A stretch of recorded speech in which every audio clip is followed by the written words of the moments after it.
presented only 8 days ago is not right at all. Thank you. माननीय सदस्यगण please please नहीं please please माननीय सदस्यगण, ये आप सबसे अपेक्षा की जाती है कि रिटन स्पीच पढ़ने के बजाय अपने आप पॉइंट्स कहें। प्लीज आप सभी सदस्यों से do not read, you are not suppose to read your written statements. Please माननीय श्री राघव चड्ढा।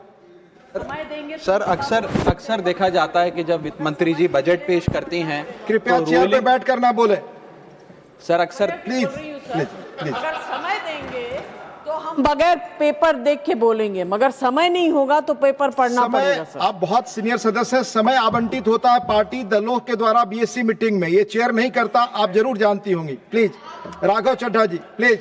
सर अक्सर देखा जाता है जब वित्त मंत्री बजट पेश करती हैं तो रूलिंग कोalition के जो एमपीज हैं, जो ट्रेजरी बेंचेस पर बैठते हैं, वो सरकार की तारीफ करते हैं और कहते हैं कि इससे भारतीय अर्थव्यवस्था में क्रांति आ जाएगी इस बजट से। और विपक्ष में जो बैठे हैं वो अक्सर निंदा करते हैं, कहते हैं किसान की कमर तोड़ दी, बहुत महंगाई हो गई, अमीर और अमीर हो रहा है, गरीब और गरीब हो रहा है। लेकिन मैं आज प्रयास करूंगा कि एक ऑब्जेक्टिव एनालिसिस इस बजट का करूं और कंस्ट्रक्टिव क्रिटिसिज्म अपना आपके माध्यम से वित्त मंत्री को दूं।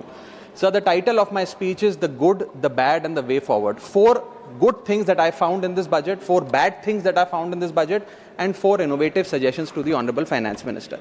So the first good thing that I found in the budget is that there was an increase in the STT for derivative trading. Usually सरकार की निंदा हुई इस विषय को लेकर, मार्केट्स भी गिरी, लेकिन मेरा यह मानना है कि इस कदम से स्पेक्युलेटिव ट्रेडिंग यानी कि सट्टा ट्रेडिंग समाप्त होगी या कम होगी और रिटेल इन्वेस्टर, जो 90% रिटेल इन्वेस्टर एफएनओ सेक्टर में नुकसान भुगतता है, फ्यूचर्स एंड ऑप्शंस के चलते जुआ खेलता है, उसमें आपको रिटेल इन्वेस्टर की प्रोटेक्शन का एक माध्यम बन सकता है। लेकिन मैं इसी के साथ साथ वित्त मंत्री जी को याद दिलाना चाहूंगा कि एसटीटी का जेनेसिस क्या है, एसटीटी का जन्म कब हुआ। एसटीटी हमारे senior colleague mister P Chidambaram जब फाइनेंस मिनिस्टर थे तो उन्होंने इंट्रोड्यूस किया, and it was introduce to replace long term capital gain tax on equities. जब long term capital gain on equity zero था तब एसटीटी को लाया गया कि वे एक सिंपल अपफ्रंट लेवी होगी ट्रेड्स पर regardless of profit and loss.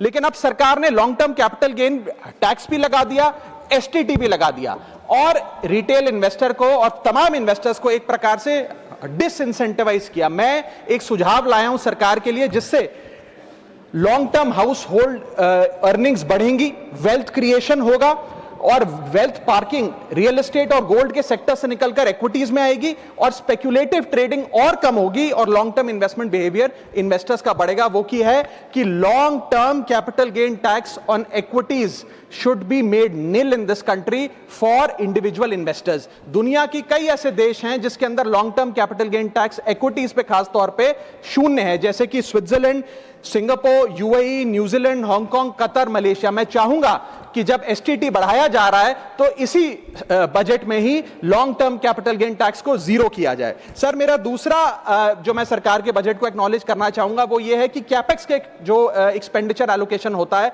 उसमें एक बढ़ोतरी देखी गई। जहां वित्तीय वर्ष 18-19 में मात्र 3 लाख करोड़ कैपेक्स था, वो इस वित्तीय वर्ष में 12 लाख करोड़ तक पहुंचा है, which is 4.4% of the GDP, which is a good step. It will have a multiplier effect and it will prioritise asset creation. लेकिन इसके साथ साथ सरकार को 5 साल में क्या कैपेक्स वो कौन कौन से क्षेत्रों में खर्चा करने जा रही है उसका एक ब्यौरा देना चाहिए ताकि प्राइवेट सेक्टर भी इस कैपेक्स के खर्चे को मैच कर सके।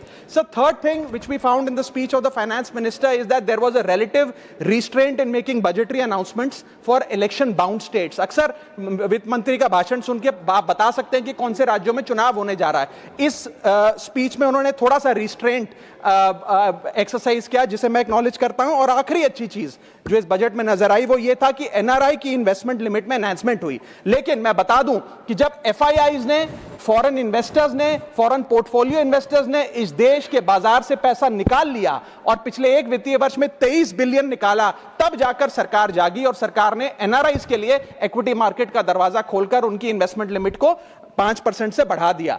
इसमें कोई दो राय नहीं है कि इससे इन्वेस्टर्स 32 मिलियन एनआरआई इन्वेस्टर्स को अब भारतीय बाजार में पैसा डालने का मौका मिलेगा। लेकिन इसी के साथ साथ सरकार को इस पर भी गौर फरमाना चाहिए कि क्यों फॉरेन इन्वेस्टर्स भारत से पैसा निकाल कर बाजार को छोड़कर जा रहे हैं। Sir, now I come to the bad part of the budget. First thing is the debt to GDP crisis. सरकार ने और डेट लेने के लिए, कर्जा लेने के लिए इस बजट में फॉर्मूला ही बदल दिया। पहले सरकार डेट जब लेती थी तो ओल्ड एफआरबीएम रूल्स के तहत 3% ऑफ जीडीपी तक का फ्रेश डेट लेती थी। इस बजट में सरकार ने उस फॉर्मूले को बदलकर कहा कि टोटल सरकार का डेट जीडीपी का 50% होगा और उस सीमा में हम डेट लेंगे। यानी कि they want to play on the denominator effect. For example, एक साल बजट अगर हमारा जीडीपी 12% से ग्रो करता है तो उस साल सरकार खूब सारा डेट लेके सरकार पे कर्जा लाद सकती है, जो कि फिस्कल डेफिसिट 4.5, 6.5, 5% तक भी पहुंच सकता है। सर, इसी के साथ साथ मैं बताना चाहूंगा कि आज सरकार कहती है कि हमारा डेट टू जीडीपी रेशियो 56% है, लेकिन ये गलत है, क्योंकि बहुत सारे ऑफ बैलेंस शीट आइटम्स हैं जिसे सरकार डेट में दिखाती ही नहीं है, जैसे कि FCI bonds, OMC bonds, fertiliser, NHAI, NFSS, यानी कि तमाम तरीके के ऐसे कर्जे हैं सरकार के ऊपर जो सरकार अपनी बैलेंस शीट में नहीं दिखाती है। सर, मैं सरकार को आपके माध्यम से यह रिक्वेस्ट करना चाहूंगा कि देश का कर्जा और कैसे ना बढ़े इस पर काम करें, ना कि और कर्जा लेने के लिए हम जीडीपी और डेट टू जीडीपी के फॉर्मूले के रेशियोज बदलकर और पैसा कर्जे पे ब्याज पर लेने का प्रयास करें। सर, दूसरी दिक्कत जो इस बजट में नजर आई वो ये थी कि इनकम टैक्स स्लैब में चेंज नहीं हुआ। सर, हर साल देश का आम आदमी जब वित्त मंत्री जी की बजट की स्पीच सुनता है तो वो इसलिए नहीं सुनता कि पीएलआई की क्या इन्वेस्टमेंट होगी, कौन सा कॉरिडोर बन रहा है। देश का आम आदमी, सैलरीड क्लास, इसलिए बजट की स्पीच सुनता है कि उसके अंदर स्लैब में कोई रिवीजन होगा, क्या हमारी स्टैंडर्ड डिडक्शन की जो हमें डिडक्शन मिलती है वो बढ़ेगी। लेकिन इस बार बजट में देश का आम आदमी और खास तौर पर देश का मिडिल क्लास डिसअपॉइंट हुआ। पहले ही there has been a stagnation in the salaries. Inflation 6.8% पे खड़ा है, लेकिन उसके बावजूद हमने इस बार कोई स्लैब में या स्टैंडर्ड डिडक्शन में चेंज नहीं देखा। मैं आपके माध्यम से वित्त मंत्री जी को रिक्वेस्ट करना चाहूंगा कि आप इसी बजट में अनाउंसमेंट करें कि स्टैंडर्ड डिडक्शन जो 75,000 रुपए है उसे बढ़ाकर सैलरीड क्लास के लिए 1.5 लाख रुपए किया जाए। Sir, third problem that was there with the budget is that there was no relief for the middle class. Sir, after a very long time in India's history the personal income tax collection was more than the corporate income tax collection। यानी कि individuals ने जो income tax भरा वो लगभग 11 लाख करोड़ के आसपास भरा, और कंपनियों ने, कॉर्पोरेट ने जो इनकम टैक्स भरा वो लगभग 9.8 लाख करोड़। यानी कि मैक्सिमम टैक्स आपको इंडिविजुअल्स के इनकम टैक्स से मिल रहा है, आप मिडिल क्लास वो टैक्स भर रहा है। आज वो दौर आ गया है कि हम मिडिल क्लास को अपलिफ्ट करें, मिडिल क्लास को पैम्पर करें, नहीं तो मिडिल क्लास एक सैंडविच की तरह रिच क्लास और पुअर क्लास में दबता चला जा रहा है। सर, राइजिंग कॉस्ट प्रेशर्स के चलते पिछले वित्तीय वर्ष में मिडिल क्लास ने देखा कि उसके एजुकेशन के खर्चे में 8% की बढ़ोतरी हुई, हेल्थ केयर 9% से महंगा हुआ, रेंट 7% से, फूड 6% से, ट्रांसपोर्ट 5% से। मेरा रिक्वेस्ट यह है माननीय फाइनेंस मिनिस्टर से कि वो इनकम टैक्स में रियायत देकर या तो मिडिल क्लास को कोई रिलीफ दें, और अगर इनकम टैक्स में रियायत नहीं दे सकती हैं तो उसकी सेविंग्स और इन्वेस्टमेंट्स पे उसको बेनिफिट दें, उसे इंसेंटिव्स दें कि वो ज्यादा बचत करे, ज्यादा वेल्थ क्रिएशन कर पाए। Sir, fourth problem in this budget that I found was the budgetary allocation to health, which is low and which certainly needs a relook. Sir, आज हमने अपने टोटल गवर्नमेंट एक्सपेंडिचर का 2% हेल्थ को allocate किया है, लगभग 1 लाख करोड़ के आसपास। नेशनल हेल्थ पॉलिसी 2017 बताती है सर, और सरकार का ये अपना ऑब्जेक्टिव रहा है, गोल रहा है, that spending on public health should be 2.5% of GDP. आज हम 2026 में खड़े हैं, हमारी पब्लिक हेल्थ पे स्पेंडिंग मात्र 0.5% ऑफ जीडीपी। हम अपने लक्ष्य से कोसों मील दूर हैं। जहां यूएस में 18% ऑफ जीडीपी हेल्थ केयर पे खर्च होता है, यूके में 12%, जर्मनी में 13%, स्वीडन में, नेदरलैंड में, डेनमार्क में, जापान में, स्पेन में 10% ऑफ जीडीपी खर्च होता है, क्योंकि वो देश जानते हैं कि जान है तो जहान है। लेकिन हमारे देश में मात्र 0.5% ऑफ जीडीपी हम अपने हेल्थ पे खर्च करते हैं, और इसके चलते आलम यह है कि सरकारी अस्पताल में अगर आप चले जाइए, which is called the backbone of India's healthcare, वहां पर आपको पुरानी जर्जर बिल्डिंग मिलेंगी, मैसिवली अंडरस्टाफ्ड हॉस्पिटल मिलेगा, ओवरवर्क डॉक्टर मिलेंगे, पॉपुलेशन के हिसाब से बेड नहीं मिलेगा, जांच के लिए मशीनें नहीं हैं, दवाइयों की कमी है, और अगर इलाज की, ऑपरेशन की डेट मिल भी जाए तो वो डेट इतनी दूर होती है तब तक मरीज चल बसता है। Sir, the reality is that Covid made us realise and it was a wake up call for India's public health infrastructure and I want to ask the house today, are we prepared, god forbid, if there were to be another pandemic or another big sort of raging pandemic in this country, and the answer to that is no. और private अस्पतालों की sir हालात ये हैं कि अगर आज आपको प्राइवेट अस्पताल में इलाज करना पड़े तो आपको लोन लेना पड़ता है, अपने घर के गहने, अपना रियल एस्टेट एसेट बेचकर पता नहीं कितने हजारों लाखों लोग हर साल भारत में गरीबी रेखा के नीचे चले जाते हैं क्योंकि उन्हें एक हेल्थ इमरजेंसी के चलते प्राइवेट अस्पताल में इलाज कराना पड़ता है। सर, जैसे वन नेशन वन इलेक्शन इस देश में लागू किया जा रहा है, वन नेशन वन टैक्स की ओर हम बढ़ रहे हैं, वैसे ही one nation one medical treatment की ओर बढ़ना चाहिए। सबको नंबर 1 मेडिकल ट्रीटमेंट देश में मिले, ऐसी व्यवस्था बननी चाहिए। सर, मेरे 4 सुझाव जो आपके माध्यम से मैं वित्त मंत्री को देना चाहूंगा। पहला सुझाव है, put all land and property records of India on blockchain. एक blockchain based land registry ledger बनाइए। पहले 10 मेजर राज्यों शहरों से शुरू करिए, महानगरों से और टियर 2 सिटीज से, जिस लेजर में, जिस ब्लॉकचेन लेजर में हर रिकॉर्ड, हर सेल, हर म्यूटेशन, हर इनहेरिटेंस को एक डिजिटल रिकॉर्ड बुक में डाला जाएगा जो एक ब्लॉकचेन लेजर होगा, जो टाइम स्टैम्प्ड होगा, टेम्पर प्रूफ होगा, 100% ट्रांसपेरेंट होगा और रियल टाइम प्रॉपर्टी ट्रैकिंग आप उससे कर सकेंगे, जिसके चलते इंस्टेंट टाइटल वेरिफिकेशन होगा। आज सर हमारा जो रियल एस्टेट का लैंड एंड प्रॉपर्टी रिकॉर्ड का जो बाजार है उसमें अटर कियोस है। कियोस इसलिए है कि लोगों को रजिस्ट्रार के दफ्तर के बाहर धक्के लग रहे हैं, दलालों ने उन अफसरों पे पूरी तरीके से कब्जा किया हुआ है, प्रॉपर्टी टैक्स में चोरी होती है, सर्कल रेट को एक्सप्लॉइट करके कैश में प्रॉपर्टियां खरीदी जाती हैं, फर्जी कागज, कब्जे, टाइटल डिस्प्यूट, न जाने क्या क्या चल रहा है, जिसके चलते आज 66% of India civil disputes are land disputes, 45% of properties lack clear title in India. India ranks 133 out of 190 in property registration efficiency. 48% of our properties are under dispute and the average time taken by civil courts to resolve these disputes is 7 years. And 6.2 crore property documents are pending digitization. वो तहसीलदार के दफ्तर में पड़े या registrar के दफ्तर में, उनका डिजिटाइजेशन अभी तक नहीं हुआ। इन सारी बीमारियों का एक ही दवा है, that is national blockchain registry, जिसके चलते प्रॉपर्टी डिस्प्यूट समाप्त होंगे, मिडिल क्लास की वेल्थ अनलॉक होगी क्योंकि वे और ब्याज पे पैसा ले पाएंगे, प्रॉपर्टी टैक्स की कंप्लायंस बढ़ेगी और रीट्स जैसे इन्वेस्टमेंट व्हीकल्स को ब्लॉकचेन वेरीफाइड टाइटल मिलेंगे, उसमें भी बढ़ोतरी देखी जाएगी। इसी के साथ साथ सर दुनिया के कई देशों ने इसे लागू कर दिया है। स्वीडन में यह लागू है जहां पर एक दिन में आप प्रॉपर्टी का ट्रांजैक्शन कंप्लीट कर सकते हैं, वहां डिस्प्यूट रेट 2% है। जॉर्जिया में है जहां 3 दिन में प्रॉपर्टी का ट्रांजैक्शन खत्म हो जाता है, डिस्प्यूट रेट 1% है। और यूएई में है जहां 10 मिनट में आप अपनी प्रॉपर्टी खरीद बेच सकते हैं, वहां डिस्प्यूट रेट 1% से भी नीचे। और वहां हिंदुस्तान में प्रॉपर्टी बेचनी हो तो 2 से 6 महीने लगते हैं और 48% डिस्प्यूट रेट है।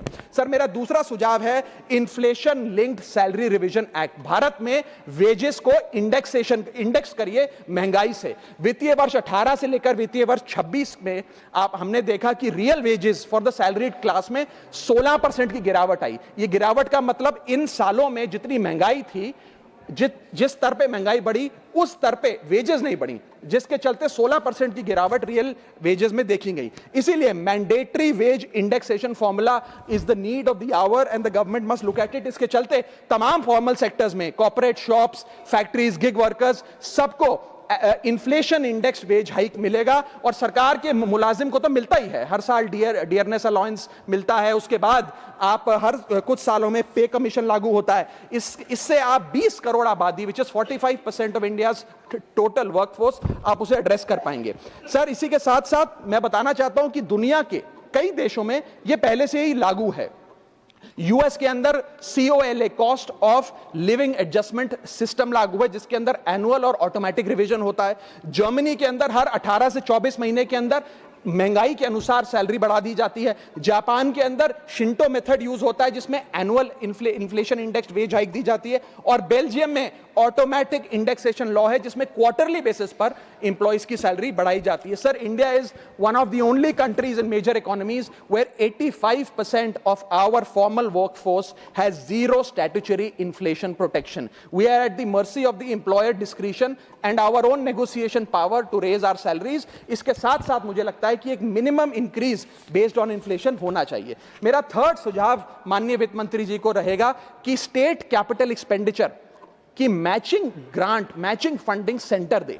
यानी कि हर 1 रुपया जो राज्य की सरकार कैपेक्स पे, कैपिटल एक्सपेंडिचर पे, एसेट क्रिएशन पे खर्च करती है, उसकी मैचिंग ग्रांट 1 रुपया केंद्र द्वारा राज्यों को दिया जाना चाहिए, not as loan but as a grant. आज स्टेट कैपेक्स में 2 बॉटलनेक्स है। पहला बॉटलनेक है बोरोइंग कैप, यानी कि कोई भी राज्य अपने स्टेट जीडीपी से 3% से ज्यादा ब्याज पर पैसा नहीं ले सकता, वो कैपेक्स पे नहीं खर्च करता, वो तमाम तरीके के ऑपरेशनल खर्चे करता है। और सेकंड प्रॉब्लम है कि अगर केंद्र सरकार पैसा देती भी है राज्यों को कैपेक्स के लिए, वो लोन की सूरत में देती है, और कंडीशनल लोन की किस एसेट पे कितना खर्च होगा, एक कंडीशनल लोन दिया जाता है। मेरा सुझाव है that replace this loan with conditions given by the centre to grant with trust, grant based on trust by the centre. Sir, centre को आने वाले 5 वर्षों के लिए 1.5 लाख करोड़ आवंटित करना चाहिए, not as loan but as these capex grants, ताकि राज्यों में सड़कें बने, इरिगेशन नेटवर्क बने, लोकल पावर इंफ्रास्ट्रक्चर बने, ड्रिंकिंग वाटर सैनिटेशन हो, और अर्बन इंफ्रास्ट्रक्चर में एसेट क्रिएशन, एसेट फॉर्मेशन किया जाए।